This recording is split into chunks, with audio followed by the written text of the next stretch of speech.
Hello students, welcome to the online history class. Today we are discussing about chapter 5 Kingdoms, Kings and an Early Republic. इसमें How some men became rulers इस topic के बारे में पढ़ेंगे। कुछ लोग शासक कैसे बने। लगभग 50 वर्षों से हम अपने रूलर को वोटिंग के जरिए चुने जाते थे, लेकिन बहुत पहले लोग शासक कैसे बनते थे। चैप्टर 4 में ये पढ़ा है कि कुछ लोग राजा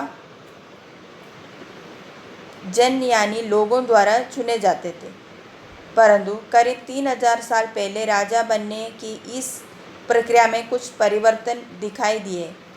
कुछ लोग बड़े बड़े यज्ञों का आयोजित कर राजा के रूप में प्रतिष्ठित हो गए थे। अश्वमेध यज्ञ एक ऐसा ही आयोजन था। इसमें एक घोड़े को राजा के लोगों की देखरेख में स्वतंत्र होकर घूमने के लिए छोड़ दिया जाते थे। इस घोड़े को किसी दूसरे राजा ने रोका तो उसे वहाँ अश्वमेध एक करने वाला राजा से लड़ाई करनी पड़ती थी। अगर उन्होंने घोड़े को जाने दिया तो इसका मतलब ये होता है कि अश्वमेध यज्ञ करने वाला राजा उससे ज़्यादा शक्तिशाली था। इसके बाद उन राजाओं को यज्ञ में आमंत्रित किया जाता था।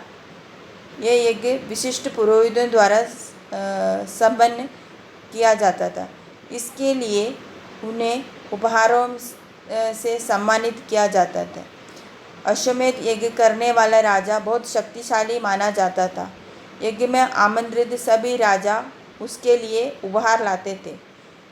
इन सभी आयोजनों में राजा का मुख्य स्थान होता था।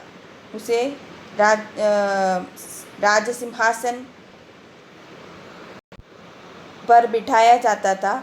युद्ध क्षेत्र में राजा का सारथी ही उसका साथ होता था। यज्ञ के अवसर पर वह राजा की विजयों तथा अन्य गुणों का गान करता था। राजा के सगे संबंधी खासकर उसकी रानियों तथा पुत्रों को भी कई छोटे छोटे अनुष्ठान करने होते थे। अन्य सारे आमंत्रित राजाओं का काम सिर्फ बैठकर यज्ञ की पूरी प्रक्रिया देखता था।